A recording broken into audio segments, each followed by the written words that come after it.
Hi, welcome to another episode of Speak Greasy at Mag Street Kitchen. Today, I have one of Bombay's favorite chefs, even though he did leave the city and head to Goa, leaving us all deprived of his food. But it's Chef Sandeep Sreedharan, who is better known as Esca Brahma when he was in Bombay. And then, of course, he went on to open many restaurants, and we're going to talk a lot about that. But welcome to the show, Sandeep. It's Thank you. Great to have you here and back at Mag Street Kitchen. Doing something a little different from what you normally do, but I'm here to cook. I know, and that I'm nowhere around, right? But it's great to have you back and see you after so long. Let's get right into this. I think when I read this about you, I was like, this sounds very familiar because that's sort of like my story. But you went from being a management consultant into this hotshot chef now. How did that happen? Well, I think I never wanted to become a chef. Let me put it that way. But at the same time, if you have to build credibility in the industry, because I'm an outsider, and the only way to do is to show people that I can execute it. Proof is in the pudding. Proof is in the pudding. Yeah. And that is when I decided to create small, intimate experiences for a small group of people and try to be in the private chef space. But it's a pretty big sort of leap of faith to give up I'm sure, very well-paid, comfortable job to do, take a risk like this and get into a business that we all know now is not, always as rewarding financially, and, it's quite a risky industry to be in. And, so that's quite a jump that you made, maybe not knowing how it was going to play out. So, what was the belief that you had that allowed you to make that decision? I think it stems from, very simple part. When I was in my corporate, I still remember that there was a time that I was supposed to get X bonus and I didn't get the entire thing. And I was super upset. And I realized that why I was super upset, because I was doing something which I don't love. And at least I should get money. And I just flipped that and I said that if I really love something, even if I get little, I should be happy. I think it stemmed from there. Yeah. So the rest, everything is in the math. How do you do it? I know. And honestly, a lot of us get into this business, and this is where I kind of resonated with it, where you don't really know what the money is going to look like, if it's ever going to come, but you have, you follow your gut in a way, and you feel strongly about something, and you follow that. No, absolutely. And many things. And I also did it at a very late stage of my career. I personally think that if you try to make it, that your craft, if you make craft work, and if people recognize that, and I think then there is no barrier that what age you are, right? In the sense, you can always wake up one day and say that I'm going to cook something and I'm going to call 12 people, 20 people, and then It grows from there. It just grows from there. And for me, that was the most important part.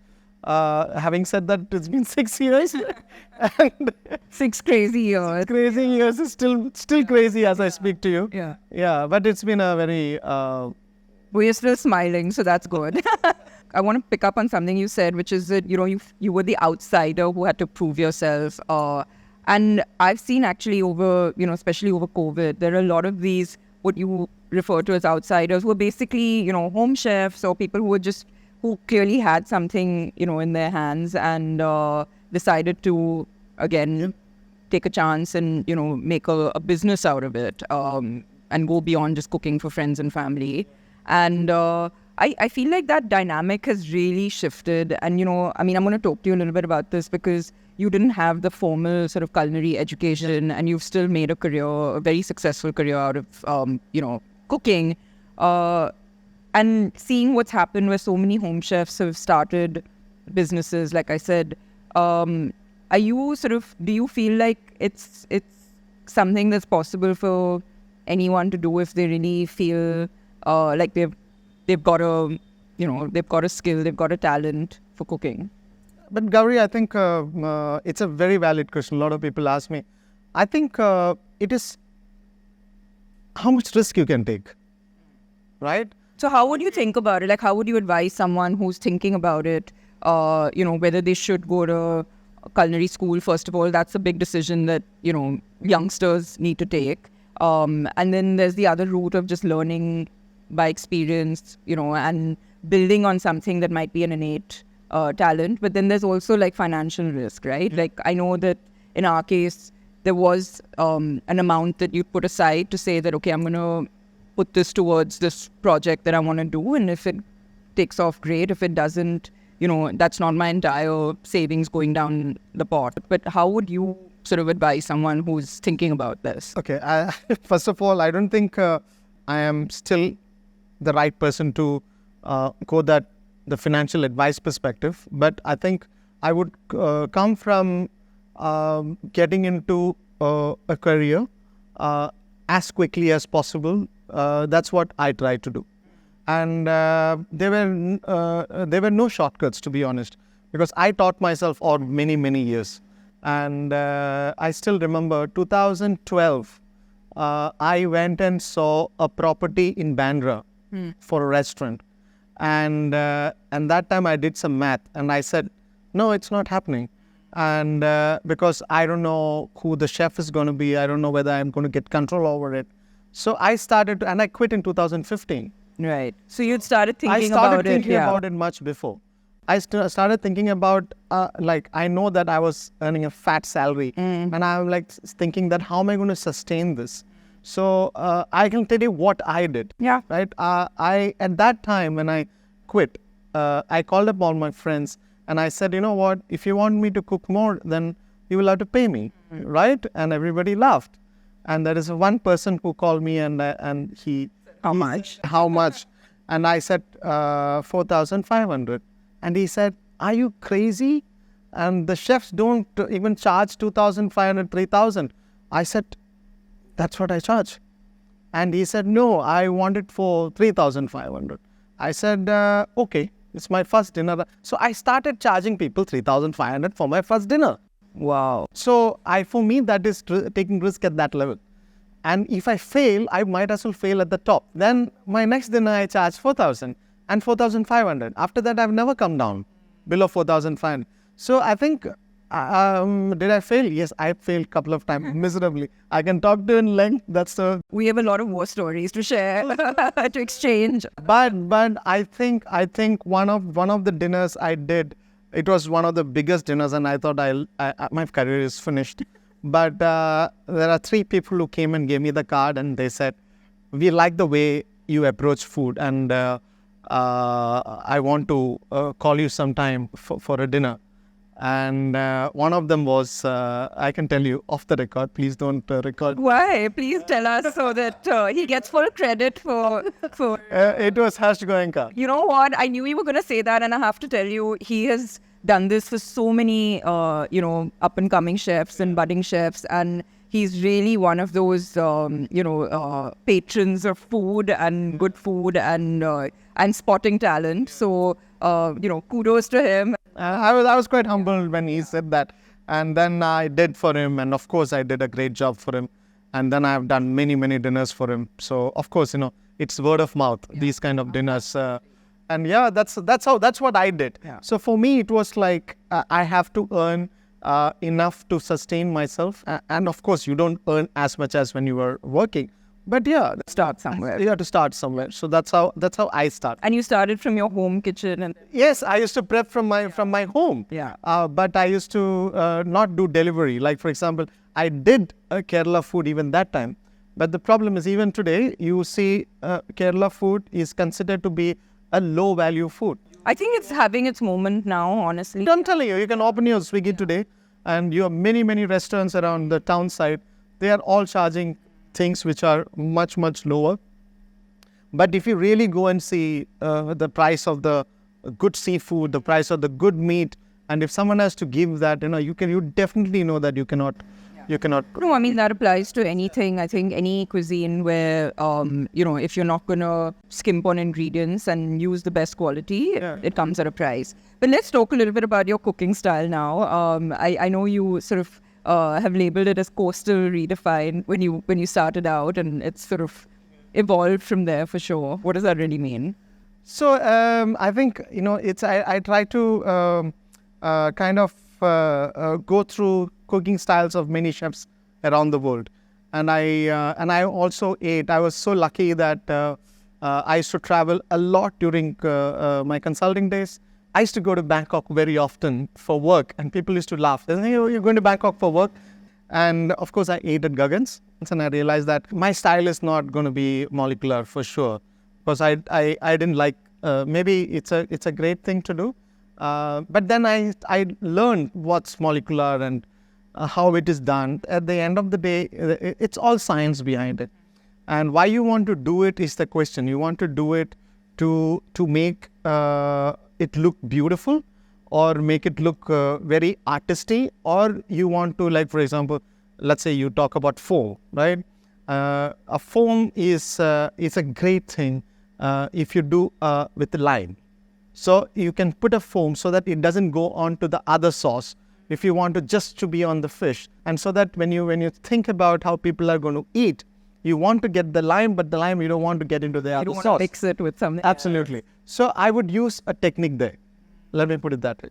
So that is from the technique perspective. So there was a purpose behind the technique as opposed to it being like smoke and mirrors. So I try to experiment on those. Idea is to have components which is very true flavors from the regions, from the coastal regions, but at the same time make it complex when you put it together, and evoke some memories with the flavors, and that's how I started. I can give you a very simple example. When you eat sadhya, you have around 32 different ingredients, right? I don't know whether next time when you eat, you just go and watch everybody how they eat, right? They all eat differently. You will probably mix this achar with something else, or this with something else. So if you really see, the way you mix together, there are almost 1 million combinations, permutations and combinations, right? So it's very easy to kind of have different flavor points with a simple sadhya. And how do you create those flavors and give it to you is the question, right? And we all eat, that we all eat, we mix things together. Of course, yeah. You're not going the classic and traditional route, but using those flavors to surprise people, I think, is fair. I think starting from there, as we speak today, I have actually evolved, and I realized that I want to make it more simpler. Rather than me mixing together, I want you to mix together. For example, I recently did a dish, kori roti. It was one of the biggest hit. Why? Because I served it in such a way that it was very familiar for people to. So instead of chicken, I made it like pulled chicken. I put the roti on top of it, and then I put a little bit of gravy. And then usually people don't serve that way. Usually people serve the roti and the gravy on one side. And if you try to eat roti, most of the people don't like it. But if a soaked roti, which has a little bit of crispiness left behind, with the curry and easily accessible chicken, it makes it's a nice experience. And I've not done anything to the dish. I just changed the way I think that you will be able to. So it has come a long way. I started having those things into the entire my cooking approach. Yeah. Right. So, you went from doing private catering and being a private chef to opening restaurants. What was that transition like? It was a big jump, and I learned a lot, and I realized that it is not easy, and I'm still learning as we talk. I started with a vision to popularize coastal cuisine, so that you need to have food from all the slices, fine dine. Oh, right, okay. Fine dine to the lowest thing, to just the fish curry rice. I was trying to figure out that how will I do that, right? And that is when I realized that restaurant is a very natural progression. So you can either be a private chef or be a chef for somebody who you can make tons of money. I know that even today. I got many calls from many people. But I stayed away from it because I think my vision was to kind of popularize, to get more people, because the Kerala food, it's not represented well anywhere. Even as we speak, you tell me one great Kerala place you can go and eat in a not a ultra fancy, but it's a nice place and you can eat. I still don't think in Bombay you have many. And I didn't know this at the time that Mahe was named after the town you grew up in, which is in Kerala as well. How do you sort of see that food being different from, the coastal food of Maharashtra? Like, is it something that, having lived in Bombay, you've kind of incorporated into your food? Has it evolved from where you maybe started out? For me, Mahe is a point of how do I say, reference and the rice, because I am from Mahe, right? And I have been a fan of coastal food, whether it is Maharashtra, Goa, Tamil Nadu, Karnataka. I have been a fan of all the food, and I know to cook the entire coastal food. And Mahe being a start, and idea was to travel across the coast and create your version, my version of the food from across the coast. That was the whole idea. And I'm nowhere close to, I think I might have traveled 500 kilometers. I'm still stuck in Kerala. Well, we're not complaining. But, Chef, you also ventured away from, I think for me, coastal food is obviously a lot of seafood. But you also ventured into, a plant-based concept. Yeah. And you opened a restaurant around plant-based food. What triggered that sort of shift in cuisine? So I've always been a fan of vegetarian food. And in fact, in my private dining circle, I'm known for creating vegetarian food. And I can tell you 85% of the dinners I did are vegetarian. And it was, for me, it was very easy to create a vegetarian menu and easy to execute a vegetarian menu, let me put it that way, than a non-vegetarian menu. As I said, I gave a reference to the Sadhya. So you have like 13 different, fully vegetarian, and creating the flavors around it, it is actually very, very easy. So for me, then I started to get more interested in vegetarian food, and from a diet perspective also, I'm not a big meat eater. I eat everything, but I try to have lots of vegetarian, and then keep the. It's a natural thing to do, I guess, when you don't get good meat and good fish, and then so that is where the start was. The way I see it is, I can easily create a great vegan menu. Yeah.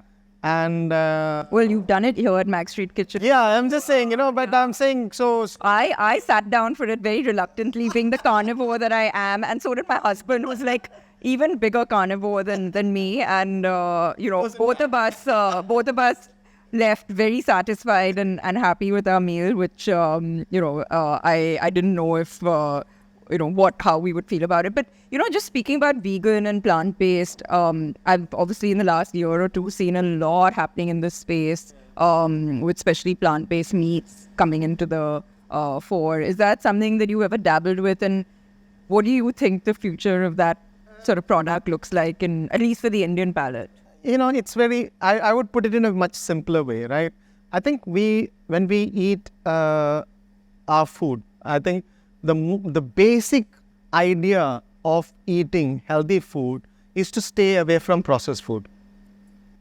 Okay? I think that will answer the question.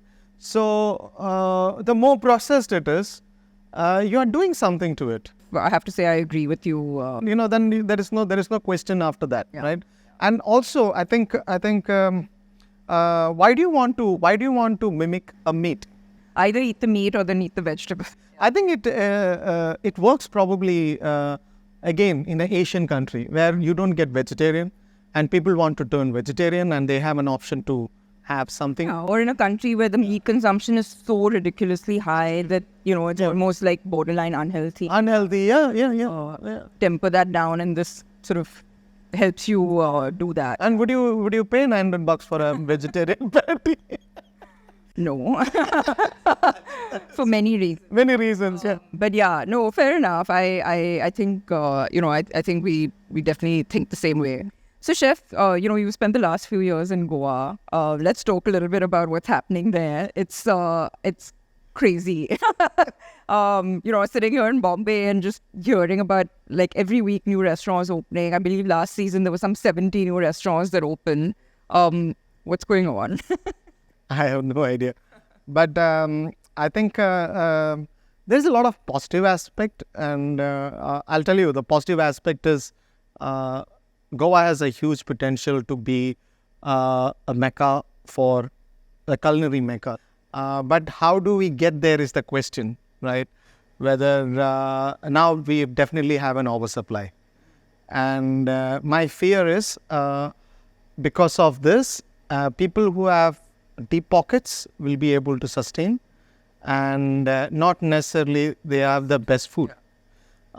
So instead of becoming a culinary mecca, Goa could become like a mediocre destination for food. But on the other hand, there are many restaurants and beach places coming up, which are beautiful because they are competing against one each other. And then they are also becoming great experience space.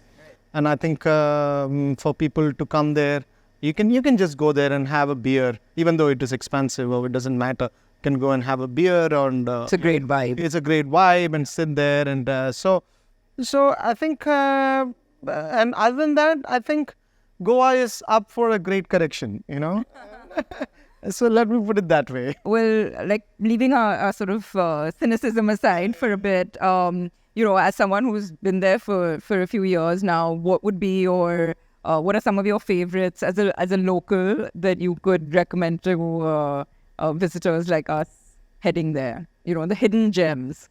If you come to Goa, you should have at least 2 great Goan meal. Where should we have them? Okay, and the thing is, I'm a kind of person. I go to hole in the wall and just have as a great meal. I would suggest that there are a couple of places. One place, top of my head, for Goan kind of Christian food is a place called Mafia Cocktail. Oh, okay, that sounds interesting. No, it's a great place. It's a very old institution. It's more than 25 years it's been there. And many people don't know it, and you go there just to have good food. The ambiences, I think it's an experience to go there.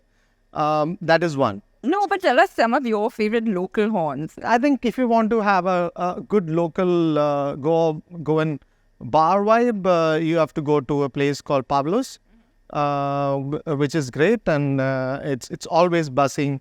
And you really kind of see Goan floating population and the Goan population. There is a place called Kaji Bar, which is also very popular in the north.